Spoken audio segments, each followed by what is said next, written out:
नमः शिवाय। हर हर महादेव। शिव पुराण रुद्र संहिता चतुर्थ खंड 13वां अध्याय। इंद्र को जीवन दान व बृहस्पति को जीव नाम देना। ब्रह्मा जी बोले, हे ब्राह्मण, आपने मुझ पर कृपा करके मुझे भगवान शिव के अनेक चरित्रों को बताया है। अब मैं आपसे एक कथा जानना चाहता हूँ। मैंने पूर्व में सुना था कि भगवान शिव ने जलंधर का वध किया था। कृपा करके मुझे इस कथा के बारे में विस्तार पूर्वक बतलाइए। सूत जी बोले, जब व्यास जी ने महामुनि से इस प्रकार प्रश्न पूछा तो वो बोले, हे महामुनि, एक बार की बात है कि देव गुरु बृहस्पति और देवराज इंद्र भगवान शिव के दर्शन करने के लिए कैलाश पर्वत पर गए। तब भगवान शिव ने अपने भक्तों की परीक्षा लेने के बारे में सोचा। उन्होंने उन्हें मार्ग में ही रोक दिया। कैलाश पर्वत के रास्ते में ही वे अपना रूप बदलकर तपस्वी का भेष धारण करके बैठ गए। जैसे ही देवराज इंद्र वहां से निकले, उन्होंने तपस्वी से पूछा कि भगवान शिव अपने स्थान पर हैं या कहीं और गए हैं। ये पूछकर उन्होंने तपस्वी से उनके नाम आदि के विषय में पूछना चाहा, परंतु तपस्वी रूप में शिव जी चुप रहे और कुछ न बोले। उस तपस्वी को इस प्रकार के प्रश्न के उत्तर में चुप देख देवराज इंद्र बहुत क्रोधित हुए और बोले, अरे, मैं तुमसे पूछ रहा हूं, तू उत्तर नहीं दे रहा। तब तपस्वी ने पलटकर पुनः उत्तर नहीं दिया। तब इंद्र ने हाथ में वज्र लेकर तपस्वी रूप धारण किए भगवान शिव पर आक्रमण कर दिया, परंतु शिव जी ने तुरंत पलटवार करते हुए इंद्र के हाथ को पीछे धकेल दिया। तब क्रोध के कारण शिव जी का रूप प्रज्वलित हो उठा और उस तेज को देखकर ऐसा प्रतीत होता था कि ये तेज सब कुछ जलाकर भस्म कर देगा। इंद्र की भुजा को झटकने से इंद्र का क्रोध बढ़ गया, परंतु गुरु बृहस्पति उस तेज से भगवान शिव को पहचान गए।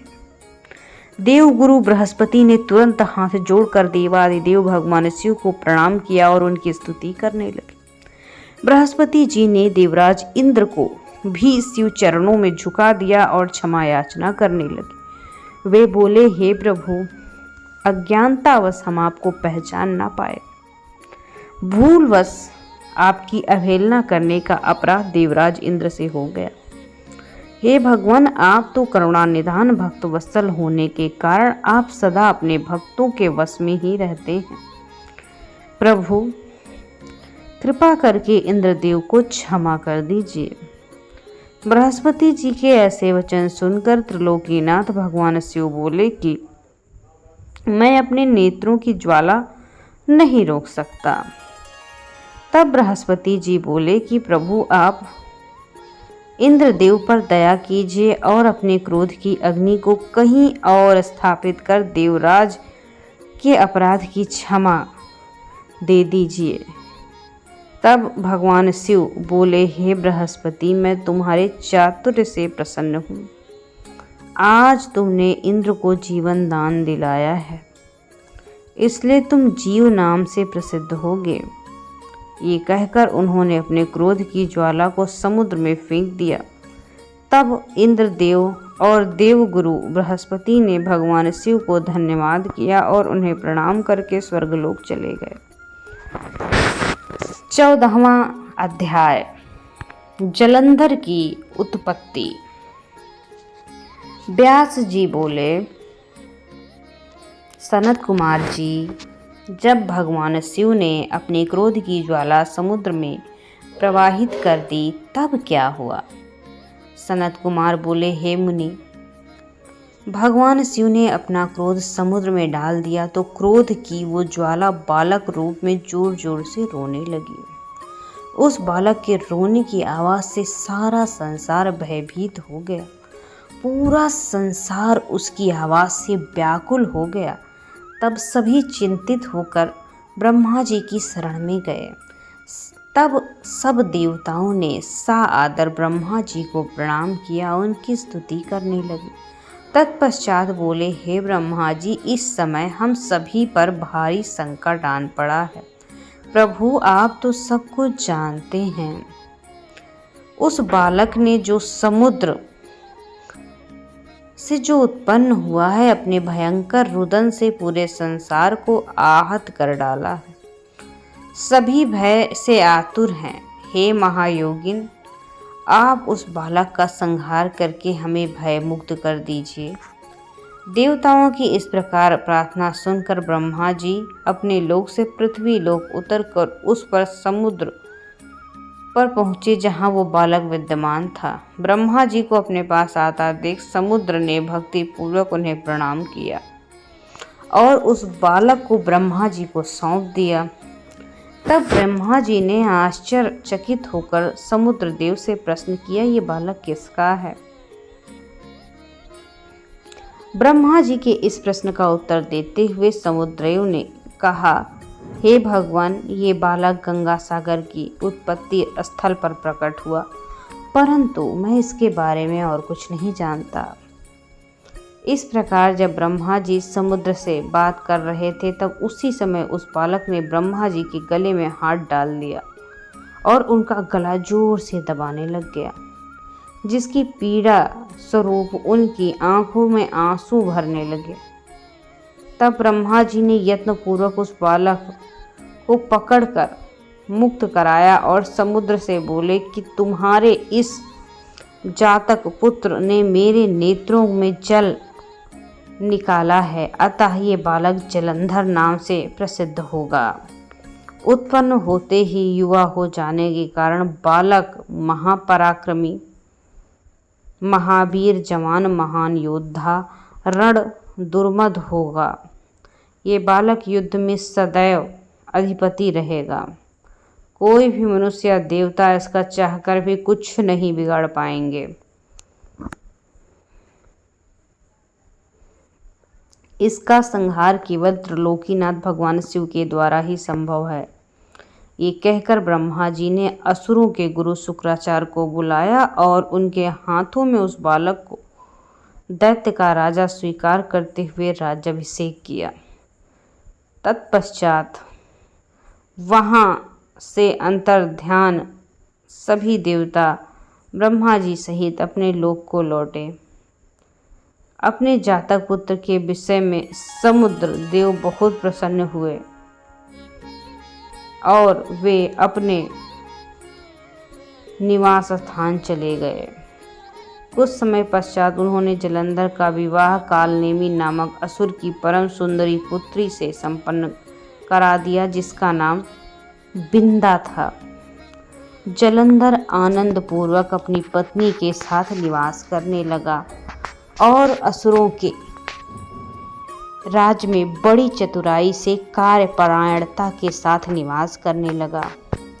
उनकी पत्नी बिंदा बड़ी महान नारी थी। देव जलंधर युद्ध। सनत कुमार बोले, हे महर्षि, एक दिन की बात है, असुरराज जलंधर अपने दरबारियों एवं मंत्री के साथ अपनी राजसभा में विराजमान था। तभी वहां असुरों के महान गुरु शुक्राचार्य पधारे। वे परम कांतिमान थे, उनकी तेज सभी दिशाओं में प्रकाशित हो रहा था। शुक्राचार्य को वहां आया देख जलंधर राज सिंहासन पर उठ खड़े हुए आदर पूर्वक अपने गुरु को नमस्कार करने लगे। तत्पश्चात उन्होंने सुयोग्य दिव्य आसन पर बिठाया, फिर उसने भी अपना आसन ग्रहण किया। अपने गुरु की यथायोग्य सेवा करने के उपरांत जलंधर ने शुक्राचार्य से प्रश्न किया, गुरुजी, राहु का सिर किसने काटा था? इसके बारे में मुझे आप सविस्तार पूर्वक बतलाइए। शुक्राचार्य ने अपने शिष्य सागर पुत्र जलंधर के प्रश्नों का उत्तर देना आरंभ किया। वे बोले, एक बार देवताओं और असुरों ने मिलकर सागर के गर्भ में छुपे अनमोल रत्नों को निकालने के लिए समुद्र मंथन करने के विषय में सोचा। इस प्रकार दोनों असुर और देवता ये तय हुआ कि कुछ भी समुद्र मंथन में जो प्राप्त होगा देवताओं और असुरों में आधा आधा बांट दिया जाएगा। तब दोनों देवता और असुर प्रसन्नतापूर्वक इस कार्य को पूरा करने में लग गए। समुद्र मंथन से बहुत से बहुमूल्य रत्न प्राप्त हुए, जिसे देवताओं और असुरों में आपस में बांट दिया गया। परंतु समुद्र मंथन द्वारा अमृत का कलश निकला तो राहु देवता का रूप धारण किए एक असुर अमृत पी चुका था। ये जानते ही कि राहु ने अमृत पी लिया है, देवता के पक्षधर भगवान विष्णु ने राहु का सिर अपने सुदर्शन से काट दिया। ये सब उन्होंने देवराज इंद्र के बहकावे में आकर किया। वे पल भर में ही वहां उपस्थित हो गए। जलंधर ने पूरा वृत्तांत घसमर को बताते हुए इंद्र को बंदी बना कर लाने का आदेश दे दिया। घसमर जलंधर का वीर और पराक्रमी दूत था। वो आज्ञा पाते ही इंद्रदेव को लाने के लिए वहां चला गया।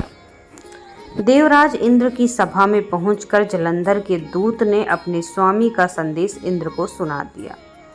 वो बोला कि तुमने मेरे स्वामी जलंधर के पिता समुद्रदेव का मंथन करके उनके सभी रत्नों को ले लिया है। तुम सभी रत्न लेकर अपने अधीनस्थ के साथ मेरे स्वामी की शरण में चले जाओ। घसमर के वचन सुनकर देवराज इंद्र अत्यंत क्रोधित हो गए और बोले, उस सागर ने मुझसे डरकर अपने सभी रत्नों को छुपा लिया है। उसने मेरे शत्रु असुरों की मदद की, उनकी रक्षा की, इसलिए मैंने समुद्र के कोस पर अपना अधिकार कर लिया। मैं किसी से नहीं डरता हूँ। जाकर अपने स्वामी को बता दो कि हिम्मत है तो इंद्र के सामने आकर दिखाओ। देवराज इंद्र के ऐसे वचन सुनकर जलंधर का घसमर नामक दूत वापस लौट गया। उसने अपने स्वामी जलंधर को इंद्र के कथन की बातों से अवगत कराया। ये सुनकर जलंधर के क्रोध की कोई सीमा ना रही। वो अपने देवलोक पर तुरंत चढ़ाई कर चुका था। अपने वीर पराक्रमी पुरुष असुर सेना के साथ अपने देवराज इंद्र पर आक्रमण कर दिया। उनके युद्धों के बिगुल बज चुके थे। पूरा इंद्रलोक गूंज रहा था। चारों ओर भयानक युद्ध चल रहा था। मार काट मची हुई थी। मृत सैनिक और देवताओं के गुरु बृहस्पति और दैत्यों के गुरु शुक्राचार्य मित्र संजीवनी से पुनः जीवित हो गए थे। जब किसी भी प्रकार से उन्हें युद्ध में विजय नहीं मिल रही थी तो जलंधर ने अपने गुरु शुक्राचार्य से प्रश्न किया, हे गुरुदेव, मैं रोज युद्ध में देवताओं और अनेक सैनिकों को मार गिराता हूँ, फिर भी देव सेना किसी की तरह कम नहीं हो रही है। मेरे द्वारा मारे गए सारे देवगण अगले दिन ही युद्ध करने आ जाते हैं। गुरुदेव, मृत्युओं को जीवन देने वाली विद्या तो आपके पास है, फिर देवता कैसे जीवित हो रहे हैं? तब शुक्राचार्य ने जलंधर को बताया कि द्रोणगिरी पर्वत पर अनमोल औषधि है जो देवताओं की रक्षा कर रही है। यदि तुम उन्हें द्रोणगिरी पर्वत की अनमोल औषधि लेकर आओ जो देवता की रक्षा कर रही है तो तुम उन्हें हरा पाओगे। द्रोणगिरी से उखाड़कर उसे समुद्र से फेंक दो।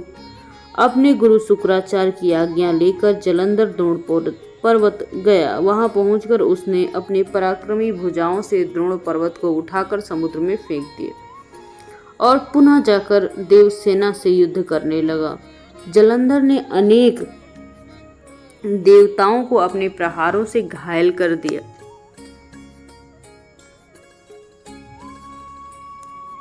और हजारों देवगणों को पलक झपकते ही मौत के घाट उतार दिया। जब देवगुरु बृहस्पति आश्चर्यचकित हुए, वापस आकर उन्होंने देवराज इंद्र को इस विषय में बताया और आज्ञा दी कि तुरंत रोक दिया जाए, क्योंकि अब तुम असुरराज जलंधर से जीत न पाओगे। ऐसी स्थिति में प्राणों की रक्षा करना ही बुद्धिमत्ता का प्रतीक है। 16वां अध्याय। श्री विष्णु का लक्ष्मी को जलंधर का वध करने का वचन देना। सनत कुमार बोले, हे व्यास जी, इस प्रकार जब देवगुरु बृहस्पति ने देवताओं को युद्ध से रोक देने के विषय में कहा तो सभी ने गुरु की आज्ञा का पालन किया और युद्ध रुक गया। परंतु जलंधर का क्रोध शांत न हुआ। वो इंद्र को ढूंढता ढूंढता स्वर्गलोक आ पहुंचा। जलंधर को वहां आता देख इंद्र और अन्य देवता अपनी प्राणों की रक्षा हेतु इधर उधर भागने लगे।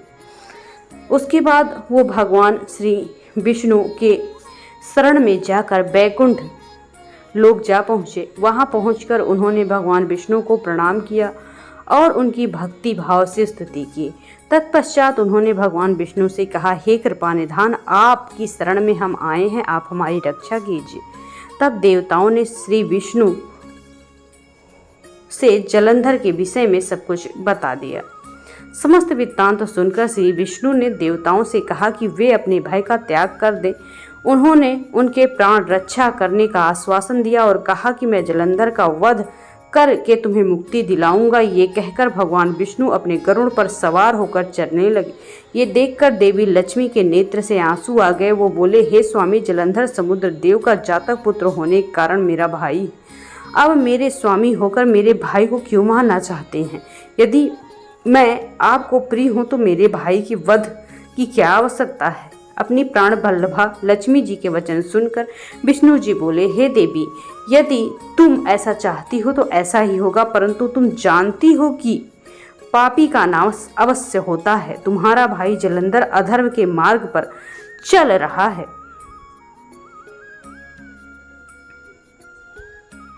और ऐसे में उसका विनाश होना तो तय ही है।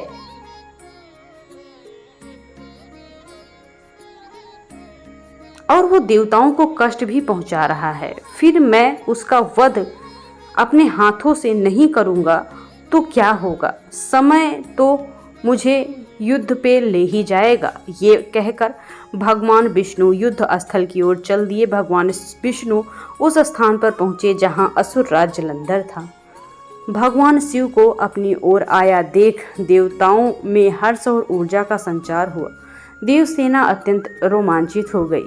सभी देवताओं ने हाथ जोड़कर श्रीहरि को प्रणाम किया। भगवान विष्णु का मुखमंडल अद्भुत हो रहा था।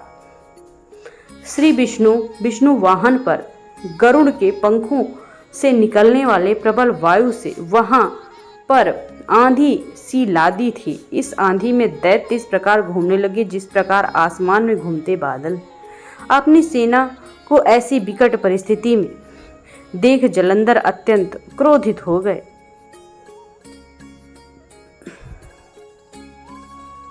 श्री विष्णु जलंधर युद्ध। सनत कुमार जी बोले, हे महर्षि, दैत्यों के तेज प्रहारों से व्याकुल देवता बचने के लिए जब इधर उधर भाग रहे थे तब भगवान विष्णु के युद्ध स्थल में आने से देवता को थोड़ा साहस बंधा।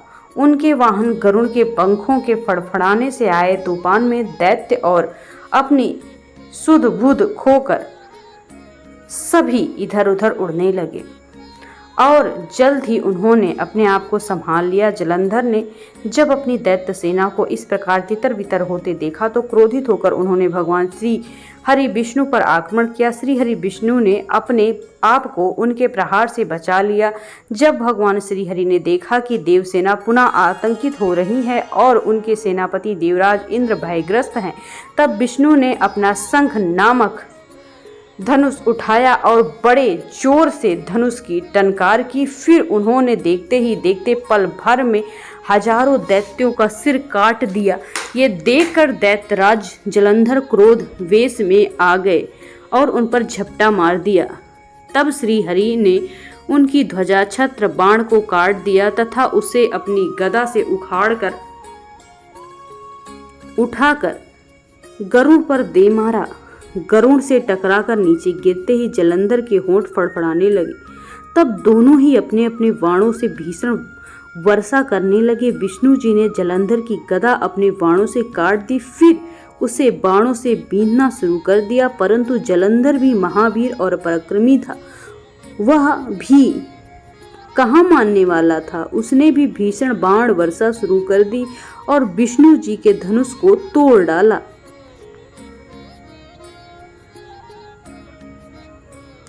तब उन्होंने गदा उठा ली और उससे जलंधर पर प्रहार किया, परंतु महादैत्य जलंधर पर कोई असर ना हुआ। तब उसने अग्नि के सामने धधकते त्रिशूल को विष्णु जी पर छोड़ दिया।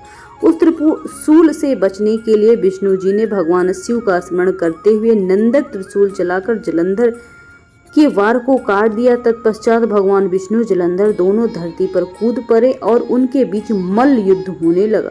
जलंधर ने भगवान विष्णु की छाती पर बड़े जोर से मुक्का मारा।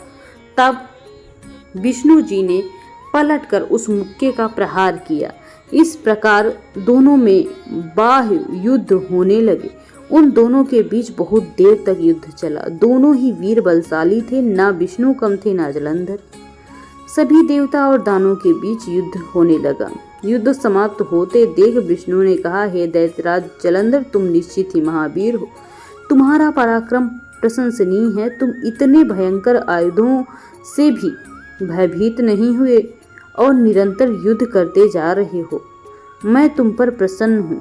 तुम जो चाहे वरदान मांगो, मैं निश्चित ही तुम्हारी मनोकामना को पूरा करूंगा। भगवान शिव के ये वचन, विष्णु के ये वचन सुनकर जलंधर हर्षित हुआ और बोला, हे विष्णु, आप मेरी बहन लक्ष्मी के पति हैं। यदि आप मुझ पर प्रसन्न हैं तो अपनी पत्नी और कुटुंब के लोगों के साथ पधार कर मेरे घर को पवित्र कीजिए।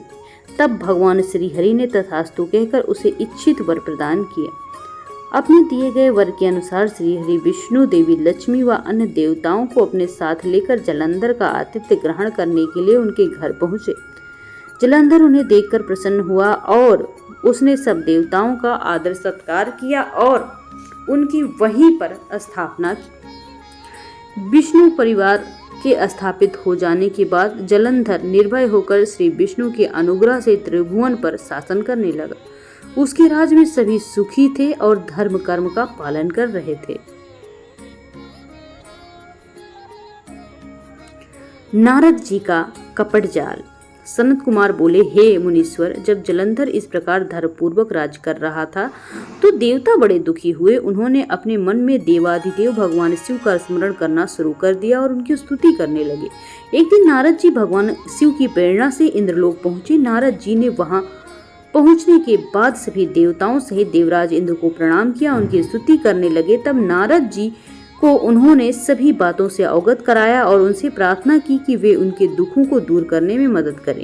ये प्रार्थना सुनकर नारद जी बोले, देवराज, मैं सब कुछ जान गया हूँ। मैं अवश्य तुम्हारे कार्य को पूर्ण करने में मदद करूंगा। अभी तो मैं दैत्यराज जलंधर से मिलना चाहता हूँ, इसलिए उसके राजमहल में जा रहा हूँ। ये कहकर नारद जी जलंधर के राज्य की ओर चल दिए। वहां पहुंचकर नारद जी ने जलंधर की राजसभा में प्रवेश कर दिया। उन्हें देखकर दैत्यों के स्वामी जलंधर ने उन्हें सिंहासन पर बैठाया, उनके चरणों को धोया और पूछा, हे ब्राह्मण,